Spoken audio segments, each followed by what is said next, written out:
ची पालखी म्हणून ओळखल्या जात असलेल्या संत एकनाथ महाराजांच्या पालखी दिंडीचं बीड जिल्ह्यात आगमन झालेलं आहे आणि पैठणहून निघालेल्या या पालखीचं जिल्ह्यातील शिरूर कासार इथे ग्रामस्थांनी स्वागत केलं। हजारो वारकऱ्यांच्या सहभागाने ही पालखी मार्गस्थ होते आणि गेल्या अनेक वर्षांची परंपरा शिरूरकरांनी कायम ठेवली।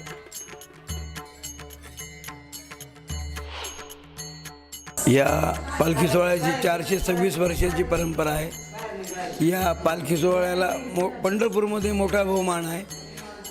सकल संतांचे काले हे गोपाळपूरला होतात, पण नाथमारांचा काल हा पांडुरंगाच्या मंदिरात होतो। हा मोठा बहुमान या पालखी सोहळ्याला आहे। या पालखी सोहळ्याचा 18 दिवसाचा प्रवास आहे। या प्रवासामध्ये 4 रिंगण होतात।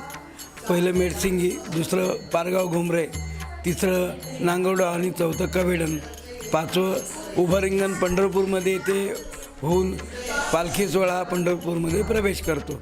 या पालखी सोहळा अनेक वर्षाची परंपरा आहे। जी नाथमारांचे नातू राघोबा यांनी परंपरा चालू केलेली आहे। या पादुका डोक्याहून पहिले प्रवास करत होत्या, नंतर त्याला पालखीचं स्वरूप आलं आणि आज वैभव संपन्न चांदीच्या रथात हा पालखी सोहळा मार्गस्थ आहे।